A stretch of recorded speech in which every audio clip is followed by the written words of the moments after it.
मागच्या 2 आठवड्यापासून आज 14th डे आहे, 14वा दिवस आहे की आम्ही जिल्हाधिकारी दफ्तरच्या समोर शांतीपूर मार्गाने एक आंदोलन सुरू केलं होतं औरंगाबाद नामांतराच्या विरोधात. आणि आजपर्यंत ते खूप चांगला झाला, खूप रिस्पॉन्सही त्याला मिळाला. आता ही जी लढाई आहे ते कानूनी लढाई जे आहे आम्हाला कोर्टामध्ये लढण्याची आवश्यकता आहे. लोकसभेचं अधिवेशन सुरू झालेलं आहे आणि मला दिल्लीला जावं लागणार आहे.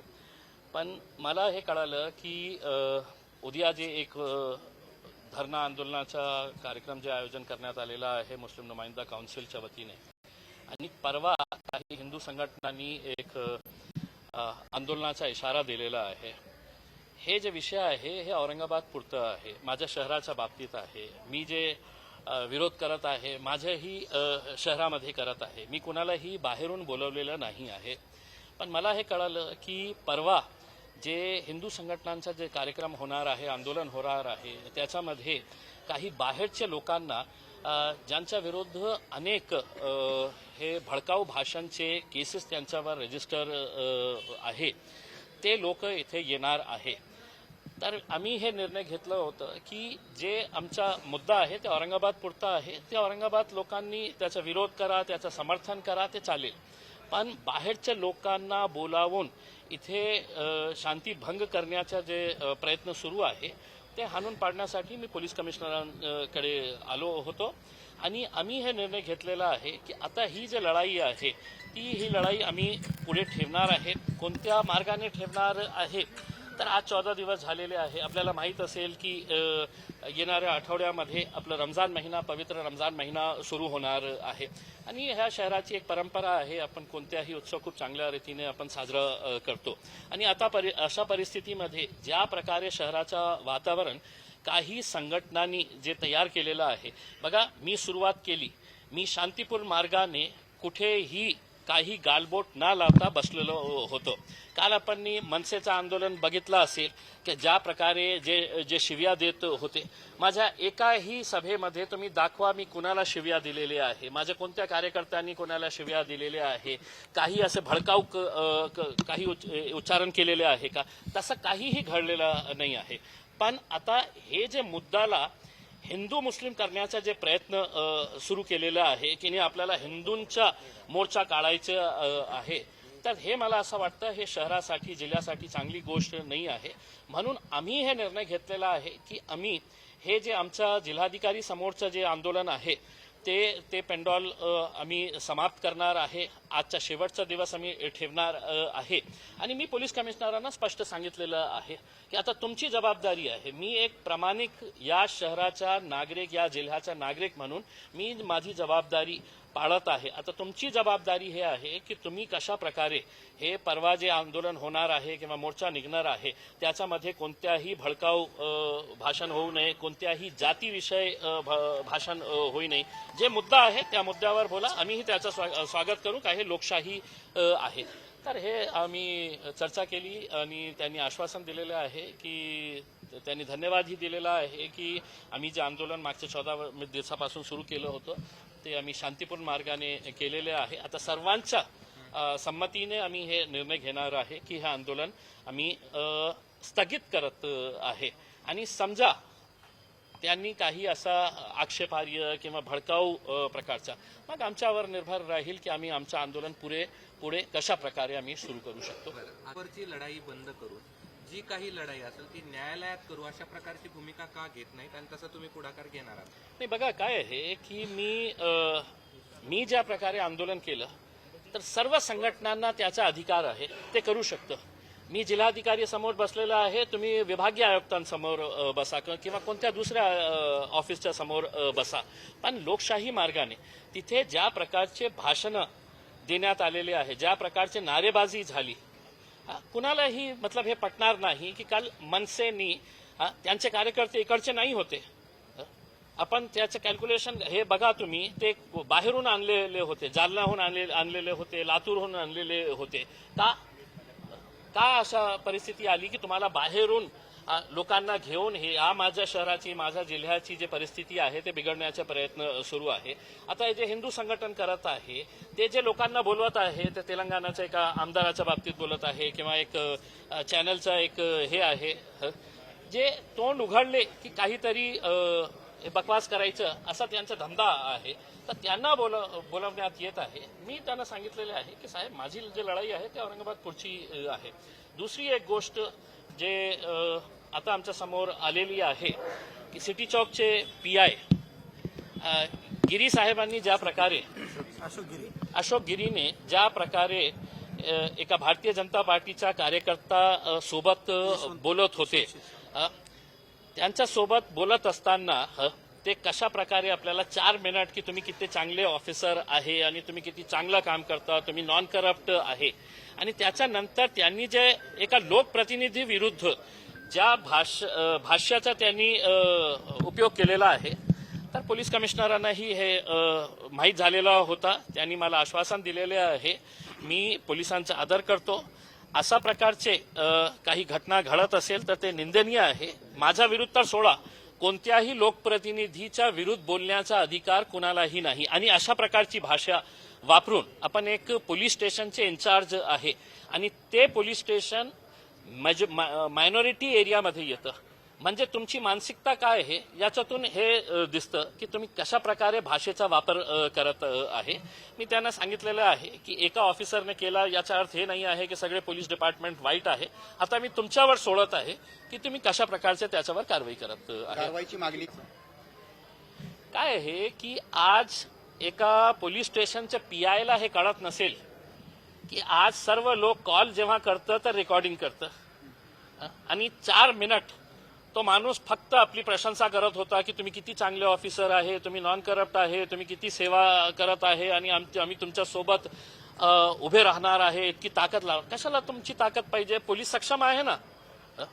पण त्याच्यानंतर आपल्याला हे माहीत असूनही की बहुतेक ते रेकॉर्ड करणार असेल आणि ज्या प्रकारे त्यांनी ज्या खालच्या लेवलवर जाऊन जे शिवीगाळ केलेली आहे ते आता पोलीस डिपार्टमेंटवर आहे की यांच्या बाबतीत काय ते निर्णय घेतील. पोलीस कमिशनरनी मला आश्वासन दिलेले आहे की नक्की आम्ही त्याच्या बाबतीत, कारण ते खूप रागवलेले, स्वतः ते खूप रागवलेले आहे की अशा प्रकारची भाषा कोणत्याही लोकप्रतिनिधीच्या बाबतीत बोलायला नको. तुमच्या लढाईतनं माघार घेतील एक आश्वासक पाऊल म्हणावं तुमच्याकडे? नक्की आम्ही काय आहे हे स्थगित केलेले आहे. का केलेलं आहे की आम्हाला जेव्हा कळलं की आता बाहेरचे लोक येऊन माझ्या जिल्ह्यामध्ये प्रक्षोभक भाषण देणार आहे किंवा भडकाऊ भाषण देणार आहे आणि शहराचं वातावरण खराब करण्याची त्यांची मानसिकता आहे. कारण आम्ही एक उदाहरण काल बघितलेलं आहे मनसेच्या आंदोलनामध्ये. ते होऊ नये, कारण अल्टिमेटली हे शहर, हे जिल्हा माझा आहे. जे लढाई आम्हाला लढायची आहे ते आम्ही कायद्या कानूनच्या आधारावर हायकोर्टामध्ये केस सुरू आहे, त्याला आपण कसं स्ट्रेंथन करता येईल. आम्ही सुप्रीम कोर्टचे लॉयर्सची सोबत बोललेलो आहे. फक्त मला हे सांगायचे आहे की हे जो सोशल मीडियावर हे जे सगळं चाललेलं आहे आणि याला हिंदू मुस्लिम करण्याचे जे प्रयत्न सुरू आहे, त्या हिंदू मुस्लिमचा मुद्दा नाही आहे. हे शहराचा, आमची ओळखचा मुद्दा आहे आणि सर्वांचा हे मुद्दा आहे. तुम्ही माझा जे स्टँड आहे त्याच्या विरोधात तुम्ही जाऊ शकता. हे लोकशाही आहे आणि तुम्ही करायला पाहिजे. लोकशाही मार्गाने तुम्ही माझाही विरोध करायला पाहिजे. पण भाष्याचा जेव्हा तुम्ही वापर करता तेव्हा तुम्हाला काळजी घेण्याची आवश्यकता है. ऐसा नहीं है कि सिर्फ तुम ही बोल सकते हैं. जबान मेरे मुंह में भी है और मेरे हिसाब से उनसे अच्छी जबान में बोल सकता हूं उसमें. वरना किसी दिन किसी प्लेटफॉर्म के ऊपर आ जाइए, आप अपनी जबान बताइए, मैं मेरी जबान बताता हूं. संघटनांना आव्हान काय? पेटवले जाते शब्द वापरले जातात. नाही, आता बघा की जेव्हा आंदोलनाची सुरुवात करण्यात आली होती, मी स्वतः पुढाकार घेतला होता, मी लीड घेतली होती आणि सगळ्यांना सोबत घेऊन, सर्व जाती धर्माचे लोकांना मी सोबत घेऊन हे आंदोलन आम्ही सुरू केलं होतं. लोकशाही मार्गाने कुठेही अशी परिस्थिती आली नाही की तिथे काही अप्रचित प्रकार घडला. पण आता ज्या प्रकारे जे हिंदुत्ववादी संघटना याला एक जातीचा रंग देण्याचा जे प्रयत्न करत आहे, मी त्यांना सर्वांना विनंती करतो की हे जे मुद्दा आहे तुम्हाला पटत नसेल, जसं मला पटलं नाही की आणि पुन्हा एकदा सांगतो की ह्या लोकांमध्ये असा संभ्रम निर्माण करण्याचा प्रयत्न केला जात आहे की इम्तियाज जलील आणि तिथे बसलेले जे लोक आहे ते छत्रपती संभाजी महाराजांचा विरोध करत आहे, ते छत्रपती संभाजी महाराजांचा आदर करत नाही आहे आणि मग सोशल मीडियावर टाकायचे, त्यांना हाकलून द्यायचा, त्यांना हे करायचं, त्यांना ते करायचं, असं सोशल मीडिया. तर मला हे सांगायचे आहे की मला अधिकार आहे, सरकारने निर्णय घेतला, मला पटलं नाही, मी विरोध केला आणि समजा माझ्या स्टँडवर तुम्हाला विरोध करायचा असेल तर तुम्हालाही आहे. आता मी पुढाकार घेत आहे की आपण जे सिग्नेचर कॅम्पेन ऑब्जेक्शन्स मागवण्यात आलेलं आहे, मी पण ऑब्जेक्शन्ससाठी सर्व लोकांना सांगितलेलं आहे की तुम्ही प्रयत्न करा की जितकं जास्त तुम्ही ऑब्जेक्शन्स तयार करू शकता आणि त्यांनाही अधिकार आहे, तुम्ही पण करा. त्याच्यासाठी तुम्ही पण प्रयत्न करून जितकं ऑब्जेक्शन तुमच्याकडून येतील, हे लोकशाही मार्गाने हे चांगलं आहे. समर्थक आणि विरोधक ज्या पद्धतीनं सोशल मीडियावर एकमेकांना लिहितायत, वेगवेगळ्या पद्धतीने ते विकारी शब्द टाकतायत, दोन्हीकडच्या बाजूला तुम्ही आवाहन करता का तेवढं सांगा. नाही 100% मी सुरुवातीपासून, मी जेव्हापासून 14 दिवस अगोदर जेव्हा मी हे आंदोलनाची सुरुवात केली होती त्यावेळचं तुम्ही माझा पहिला भाषण ऐका. त्याच्यानंतर दररोज मी जेव्हा जेव्हा भाषणासाठी उभे राहिलेलं आहे मी हेच म्हटलेलं आहे की हम जो कर रहे हैं ये हमारी पहचान बचाने के लिए कर रहे हैं, हम किसी का विरोध नहीं कर रहे हैं. आणि त्यावेळीही आम्ही सांगितलं होतं की आपल्याला काही नवीन शहर बसवायचे असेल तर बसवा, त्याला आम्ही छत्रपती संभाजी महाराजांचं नाव देऊ. आता हे संपायला पाहिजे आणि कोणत्याही परिस्थितीमध्ये बाहेरच्या लोकांना आपल्या जिल्ह्यामध्ये आणून तुम्ही असा शहराचा आणि जिल्ह्याचा वातावरण खराब करण्याचा प्रयत्न करत असेल तर ते लोक येतील तुमच्या कार्यक्रमामध्ये 2, 3, 4 तास ते थांबतील, आपला कार्यक्रम करतील आणि परत जातील.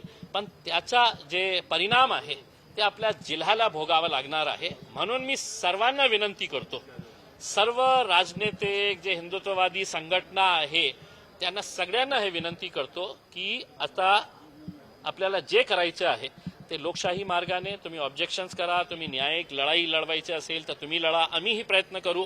आम्हाला माहित नाही आहे की तिथेही आम्हाला यश मिळेल का नाही, पण आम्ही एक नक्की प्रयत्न करणार आहे. बोलताना असं म्हणता, असं वाटतं की आधे इधर आधे उधर असं वाटायला लागले. त्यामुळे साहेब काय आहे की माझी मराठी इतकी चांगली नाही आहे, जेव्हा तुमच्यासोबत नहीं ऐसा हम और तुम की बात नहीं है. देखिए आप ये समझ लीजिएगा कि शहर हमारा है, जिला हमारा है, हम सब साथ में मिलके, मैं अगर लड़ रहा हूं तो किससे लड़ रहा हूं? अपने भाइयों के साथ लड़ रहा हूं.